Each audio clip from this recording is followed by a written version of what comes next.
Greetings, ladies and gents, and welcome to today's edition of Tales from Outer Space, where I take stories from across the internet and read them for your entertainment. This particular story is called Savages, written by Coyote Havoc. They thought we were savages. They didn't know how right they were. Near hairless bipedal lifeforms that had just started to unlock the secrets of fusion, still threatening other factions of their own race with fission weapons, while using pathetic land and air-based machines for war, trade, and transportation. Their praise for our attempts to travel beyond our world were backhanded. How nice. You put a cloth on your nearest orbiting body. You sent robots to your nearest planets to study them. How clever of you. You must be so proud of the probe you sent beyond your star system. They offered us trade technology, far more advanced than we had ever imagined. And just like the little ape before, we sold our world for their baubles and trinkets. Like the Wampanoag before, some fought back against their rampant and aggressive colonization of our world. Like the Cherokee before, they were forced into exile onto reservations in Oklahoma. The irony was bitter. Some called it karma, divine retribution for how we had treated those we had colonized. Therein lay the problem. It wasn't just Americans that were forced into exile. It was every human packed into an area just under 70,000 square miles. Attrition at its most heinous. We were being exterminated through cramped and squalid conditions, as well as starvation. After all, we were just savages. When the war came, they pressed what remained into service. What better way to annihilate a problematic species than to have them fight your wars? We fought. We were not given a choice in the matter, and we pulled back the veil to give them a glimpse of how savage we were.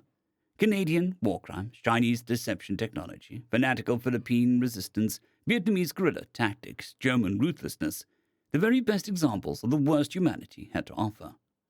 Our language had never been studied by our oppressors, and we used them to great effect, relaying information and intent that was little more than garbled gibberish to anyone else listening. We scavenged refuge and waste to create weapons and ammunition that struck fear into the hearts of our oppressors and their enemies alike. Worst of all was our propaganda. Rumors of the human savages and their atrocities, using the dead to shield our advance, heads of their commanders decorating long poles, deadly accuracy, and unbelievable range by humans who could disappear at will. Our oppressors' enemies, horrified at our brutality, sued for peace. Our oppressors, equally disturbed by our ferocity, permitted us some limited freedoms in the hopes that we wouldn't turn on them. That was their greatest mistake. Humanity was allowed to roam our world freely once again, and even roam the empire to fulfill our oppressors' needs, permitted to take up occupations we had been deemed too primitive to understand before. We were allowed our religions, our languages, our old ways of life. We were limited to labor roles, things that the more common people of their race had been relegated to, still not worthy to self-govern. Still too primitive, still too backwards, still too savage. We learned from our oppressors their most basic occupations first. Things we had known before, like food processing, mechanical engineering, coding, jobs that were now seen as unacceptable for their race to do. Let the humans do labors while we enjoy the product of their labor. Humanity had a word for that which our oppressors hadn't bothered to learn, a word referring to the Slavic people, sklavos in medieval Latin or sklabos in Byzantine Greek, slave. It burned in our hearts and minds. We who had forced a peace against their enemies. We who had suffered so much indignity at their hands. We whom our only home had been stolen from us. They believed us to be savages. It was time for them to learn how savage humanity could be. It started with their food supply. Across their empire, mysterious accidents began to occur. One incident in particular involved wooden shoes, an inside joke for humanity. An indication of how primitive we still were to the oppressors. Other malfunctions followed. Their transport vessels would begin to jump laden with cargo and fail to materialize at their expected arrival. Communication systems would cut out for seconds and even hours. Power generation would cut out for a moment and had to be rerouted due to damaged equipment. Even naval vessels on long-range patrols would fail to check in, and were assumed lost when nothing turned up.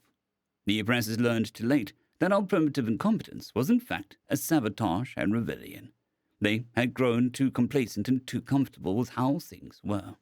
They had forgotten how to grow and process their food. They had forgotten how to maintain their equipment and vehicles. They had forgotten much of what it had to take to get to where they were. They had forgotten how savage humanity could be. We traded their necessities to them to gain their trust. We traded their conveniences to gain power. We traded their comfort for their reliance on us. Then we started to take. Earth first. It wasn't like they had anything to lose from it. After all, there were asteroids to mine and planets that could be terraformed for agriculture. Then we took the next closest systems. We had the best of intentions to produce for our masters. Then we expanded again, and they tried to resist, fight against their own technology and their own weapons. We adapted further, introducing new weapons, new strategies, and tactics, which made them recoil in horror. By the time the treaty was signed, they were limited to their cradle world and the cradle systems adjacent to it. We didn't annihilate them, we didn't isolate them either. We still trade with them, and relations have improved over the centuries. We've advanced together as equals and faced various enemies as brothers in arms. From the outside, it would appear as if both of us have always treated each other with respect and dignity. But when humanity is threatened, we ask our former oppressors to speak on our mutual history, always the same way, in the same method as our shared history began. We thought they were savages. We didn't know how right we were. End of story. Story number 2. Clear Conscience, written by Shane Watson. Abalon looked at the visitor. In his centuries in Hell's Arbiter, he'd never met his counterpart from heaven. In fact, he'd never met any celestial being any higher ranked than a lowly worker. Welcome, Arbiter Galadriel. If this was a first for Galadriel, she didn't show it. Well met, Arbiter Abalon. I'm here to help. Please have a seat, the demon said, materializing a large cushioned chair behind the angel. It'll make room for your wings as needed. He spread his leathery wings and folded them again in demonstration. Galadriel didn't sit down so much as go from standing one instant to lounging casually in the chair the next. Listen, Abby, I've been at this for a millennia, since before you were created. If you don't know the story of how you were selected as Arbiter, I can fill you in. I know the story, Galadriel. He wanted to tell her not to call him Abby, but he didn't want to provoke her. I can assure you, I have no designs on capturing or injuring you or any other celestial being. We just can't figure out this human. He waved his clawed hand, and the human in question appeared in a holographic image atop his desk. Unlike the others in Hell, her cell displayed nothing. There was no scenes of her life to relive, no guilt, no regret. The door stood open, yet the human sat leaned against the wall, eyes closed, humming a tuneless song. What else has she done? Galadriel asked. She showed up in her cell, which means she believed she belonged in Hell, but, he threw his hands up in exasperation. There's never been any sign of guilt or remorse. No feeling of empathy, nothing to review. Psychopathy? Did she somehow bring it with her? Galadriel leaned forward, studying the image of the human. No. We scanned her and found her empathy fully engaged, Avalon sighed. I even, threatened to torture her to get her to leave. You what? Galadriel's gaze grew hard. If you don't want to follow in the footsteps of your predecessor, you better have a good reason for... She was not tortured, he cut her off. It's obvious she doesn't belong in Hell. I peered beside her in her cell, but she felt no fear.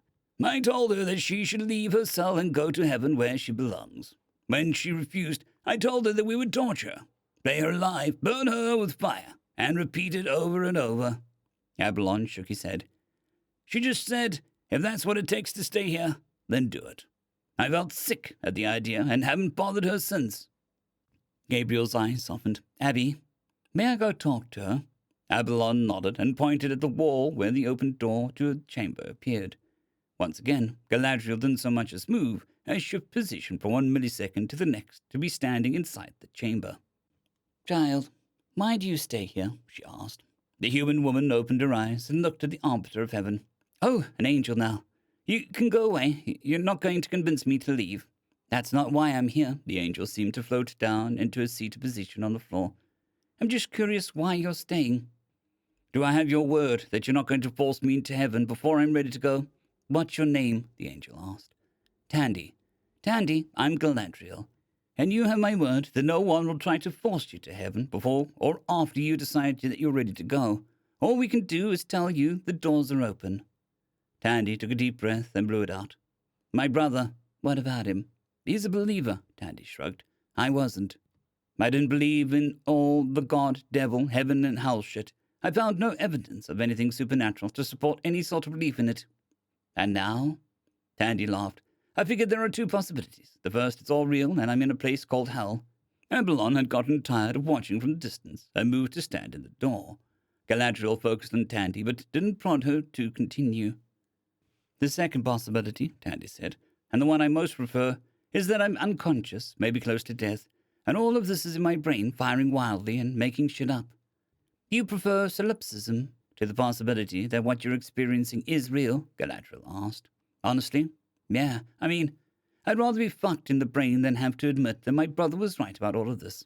Tandy laughed, even as tears began welling in her eyes. "I love him, you know. I'd do anything for him. I used to say I'd go through hell for him, and now it looks like I might be making good on that." "What does that have to do with you staying in hell?" Avalon asked. "Your brother is a believer and, I presume, believes he'll go to heaven." "That's just it. I was in the hospital, hours left to live. He held my hand and told me that he thought he was going to hell. He didn't say what, but he said he did something terrible." Galadriel set a hand on Tandy's shoulder. She didn't say anything, but Avalon could sense a comfort flowing from the angel to the woman. "Anyway, I promised him that if hell was real, I'd wait for him here and get him free," Tandy sniffed. "He doesn't belong in hell. He's a good kid, even if he did something stupid." Avalon chuckled. "It doesn't matter what he did. What matters is how he feels about it when he gets here." "What? What does that mean?" she asked. "It means," Galadriel said, "that everyone comes to hell first. If there's nothing eating at your conscience, they can move on to heaven." "Oh boy, my brother's screwed," Tandy chuckled. "He's constantly racked by guilt for things like thinking he didn't tip enough or he didn't let enough people go in front of him in the checkout line at the grocery store." Tandy tilted her head. Wait, doesn't that mean all psychopaths go right to heaven?" Galadriel laughed. "Only if they get past their guilt. Every bit of guilt they would be unable to feel in life, they will experience when they get here." Avalon's curiosity got the better of him. "Even those that end up leaving for heaven have some small thing to relive here. Why is there nothing in your chamber?" "Since I had no belief in an afterlife, I made it a point to address my guilt and deal with it as it happened. I'd hoped to leave the world no worse than when I came into it, and maybe a little better." Galadriel smiled. "She figured it out on her own, without religion or holy books or anything." Tandy looked back and forth between the arbiters of heaven and hell. "Since you know I'm not going anywhere until my brother gets you, could you maybe bring me some books or something?" End of story.